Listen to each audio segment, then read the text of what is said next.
Otep, salut, c'est Bertie Le Camit, depuis Stuttgart en Allemagne. Bon, c'est ma dernière étape, hein. L'agent des livres est fini, je rentre à Paris. Alors,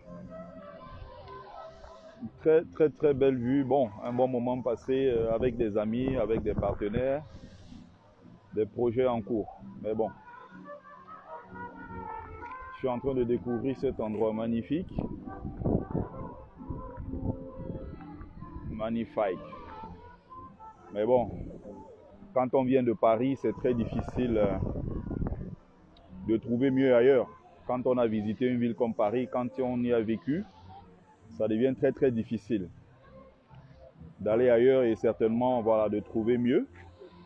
C'est l'occasion pour moi d'aborder un sujet qui m'intéresse. D'ailleurs, j'en avais parlé sur ma page il y a 3-4 ans de cela. Hein. Donc, ce n'est pas une affaire qui date d'hier. J'insiste bien sur le côté esthétique, le savoir-faire. Le savoir-faire esthétique français qui est très intéressant. Et d'ailleurs, dans le monde entier, c'est une compétence, c'est un savoir-faire qui est recherché. C'est pas pour rien que les gens partent de partout, ils payent des dizaines de milliers d'euros pour venir apprendre l'art de la table en France, l'esthétique à la française, se toucher, se doiter qui est pratiquement dans tous les domaines. Et ça fait partie des choses qu'on doit apprendre, hein, et surtout transmettre chez nous. Il y en a qui vont me dire, ah oui, tu aimes déjà trop ton Paris là, hein? Tu aimes trop la France. Ça fait partie de ce qu'on doit apprendre en fait des autres. La France désormais, hein, c'est le deuxième, c'est le chez moi. J'y vis depuis pratiquement 10 ans. Mes enfants sont nés, ils ont grandi là-bas. Donc mes projets futurs, c'est toujours en France. Plus tard, au Cameroun et un peu ailleurs, pourquoi pas, mais pour l'instant, je suis ici. Alors, certains me reprochaient ça la dernière fois, oui, mais pourquoi tu supportes l'équipe de France? Pourquoi je supporte les Bleus? D'autres m'ont reproché d'ailleurs pourquoi, en tant que Bozailleur qui a vécu au Maroc et qui a subi d'ailleurs les horreurs des Marocains, pourquoi pendant la Coupe du Monde je supportais le Maroc? Je ne comprends pas toujours. Alors, donc il faut savoir faire la différence entre cette France-là et la France-Afrique, le réseau France-Africain. Je suis en train de parler de ce qui fait en fait, je vais citer en quelque sorte, hein, ce qui fait la grandeur de la France. Quand vous allez ailleurs, vous n'allez pas forcément voir ce genre de choses. C'est-à-dire que la France, dans pratiquement toutes ses métropoles, ça reste un pays qui est très développé. Et il y a une chose qui vous frappe quand vous arrivez en France. La première chose qui va vous frapper, c'est d'abord l'esthétique sur le plan architectural, avec notamment l'Haussmannien, qui est en France, à Paris, pas seulement. Mais il y a des choses très intéressantes à découvrir. Ce n'est pas pour rien que la France est un grand pays.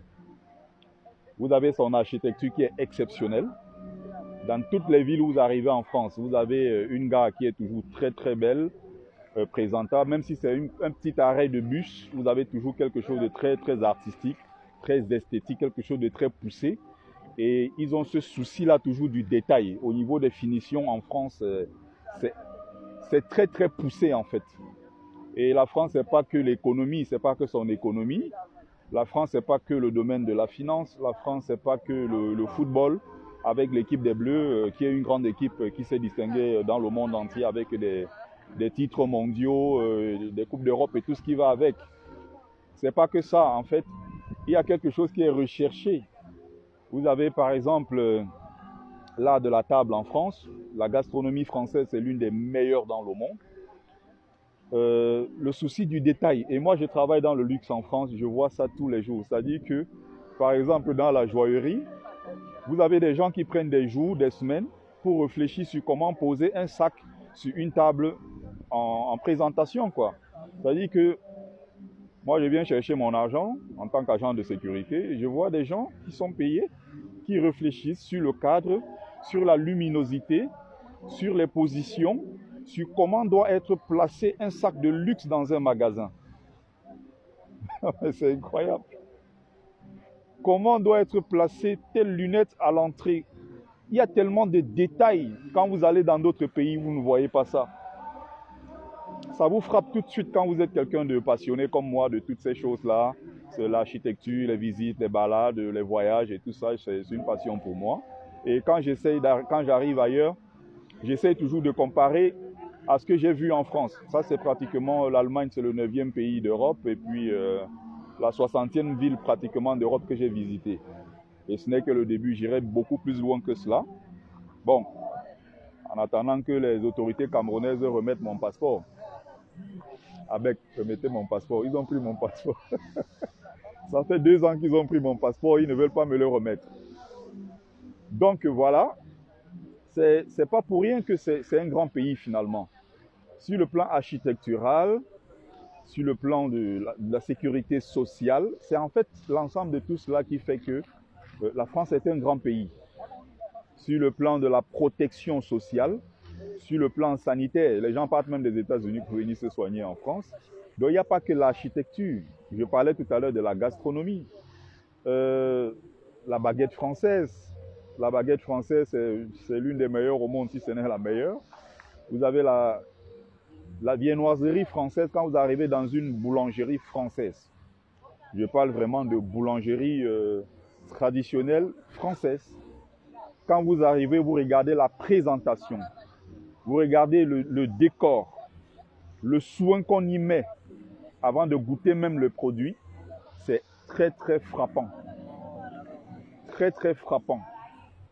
Et donc vous avez des gens qui ont fait fortune en reproduisant tout cela dans des boulangeries un peu partout dans le monde.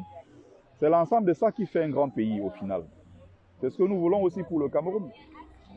La France, c'est son rayonnement sur le plan de la mode. Il y a Paris, toujours en tête Paris. Vous avez New York, vous avez Milan, vous avez Londres. La France, c'est l'ensemble de tout ça en fait. Il y en a qui vont dire, bon, ouais, un Africain, bon, les Africains et tout, bon, il y a des millions d'Africains qui vivent en France et qui s'y sentent très très bien. C'est un pays où il y a l'accueil, il y a pas mal de facilités et il y a de l'argent pour celui-là qui est courageux pour se lever vraiment et travailler. Donc je dis cela pourquoi? Parce que j'ai eu la chance d'aller ailleurs. Pour moi, ça c'est mon kiff et personne ne doit y toucher. Je bosse dur pendant l'année, mais je mets toujours un petit budget quelque part. J'ai dit cette fois-ci, je vais dans tel pays. L'année prochaine, je vais dans tel autre pays. Voilà, c'est mon petit kiff. Et donc voilà, il n'y a pas que ce que je viens de citer. Il y a tellement de domaines. C'est le domaine de l'aéronautique où la France a fait des percées il y a quand même pas mal de décennies. C'est des grandes compagnies aériennes. C'est son rayonnement sur le plan intellectuel. Vous allez voir, la France avec ses philosophes, l'époque des Lumières, je ne dis pas ici que la France n'a pas son passif, on le sait tous.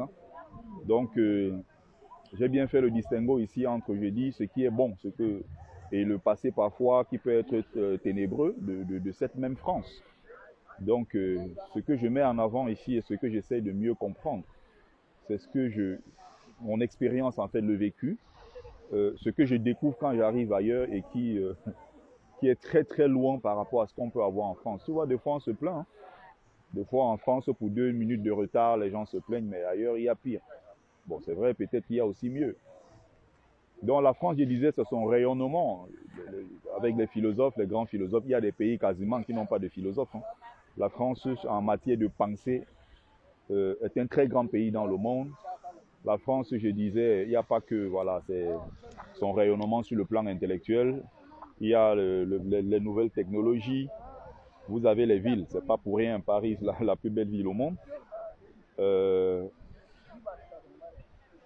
Vous avez d'autres plans, par exemple, je parlais de la mode en citant Paris et autres. Vous avez les autres qui viennent toujours loin derrière. C'est-à-dire que c'est ce truc-là qui fait que, voilà, la France, ça reste un très grand pays. Et un pays, c'est pas seulement c'est pas une seule chose. Un pays, c'est beaucoup de choses, beaucoup de choses. Et quand je compare à nos pays africains, non, non, non, tout reste à construire. En fait, on laisse les royaumes, les empires et le passé glorieux de l'Afrique, mais on revient à la situation actuelle de notre continent. Il y a tellement, mais alors tellement de choses à construire. Il y a tellement, tellement de choses à faire, tellement, tellement de choses, beaucoup de choses à développer. Beaucoup de choses à développer. Vous voyez, c'est l'ensemble de tout ça en fait. La France aussi, c'est son histoire. À travers des siècles, c'est la monarchie, c'est l'ensemble de tout ça en fait. Quand vous arrivez ailleurs, vous découvrez tout de suite, mais bon, il n'y a pas grand-chose qui vous frappe. Hein. Par contre, oui, quand vous êtes en France, je ne dis pas que Paris, il n'y a pas que Paris, il y a des très très grandes et très belles villes en France. Lyon, Marseille et tous les autres, franchement, c'est...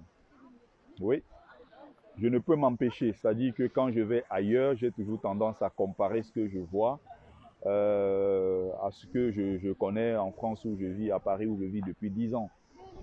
C'est toujours... Paris, ça reste très très impressionnant. Très très impressionnant. Donc en fait, c'est un ensemble de choses. Il y a cette culture française-là qui est très très esthétique. Il y a le souci du détail. Quand vous marchez par exemple à Paris, vous voyez les gens à Paris s'habillent très bien. C'est très classe par rapport à ce qu'on peut voir ailleurs. Les femmes françaises généralement sont très très coquettes. Vous allez voir ailleurs des gens qui s'habillent n'importe comment. On se lève le matin, on est pressé pour aller au boulot. On se lève juste en coup, on va au boulot. Vous allez voir où parfois des endroits où certains peut-être ne prennent même pas le soin de se maquiller, de bien prendre soin de soi avant de sortir de la maison. Et c'est des choses à chaque fois qui vous frappent. Il y a peut-être des gens qui ne remarquent pas cela, hein, mais quand vous êtes en France, tout de suite ça se voit. Que les gens prennent beaucoup plus soin d'eux, les gens s'habillent beaucoup plus classe qu'ailleurs. C'est l'ensemble de tout ça en fait. Donc sur le plan politique, architectural, le plan sportif, il n'y a pas que le football, hein, tout à l'heure, le sport en général. Vous avez les grandes équipes de le top 14, le meilleur championnat pratiquement de rugby au monde. Vous avez l'équipe de France, le 15 de France. Vous avez, il n'y a pas que ça, hein, le basket. Vous avez vu les JO récemment. Vous avez vu par exemple la démonstration de puissance, de force de la cérémonie des Jeux Olympiques récemment et pendant tout le tournoi, ce que l'équipe de France a pu démontrer en fait. Il y a ce côté mental là. Je pense qu'on devrait laisser le négatif et apprendre de ce qu'ils peuvent vraiment apporter. Parce qu'il y en a qui parfois critiquent de l'extérieur, peut-être quand ils n'ont pas encore été en France. Je pense qu'une fois qu'on y est, après je le dis beaucoup plus, hein, peut-être pour les francophones, hein, et il y a ceux qui ne veulent pas évidemment s'intégrer et qui refusent la France, qui refusent sa langue.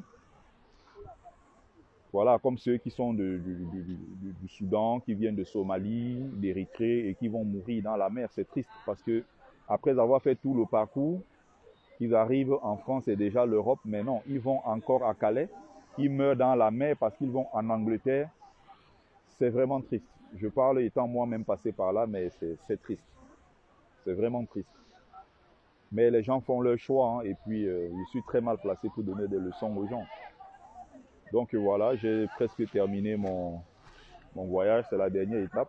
Donc retour à Paris. Je suis à Stuttgart depuis 2 jours. Voilà, j'ai passé un très bon petit moment. Je vais recharger les batteries et puis je reprends la route.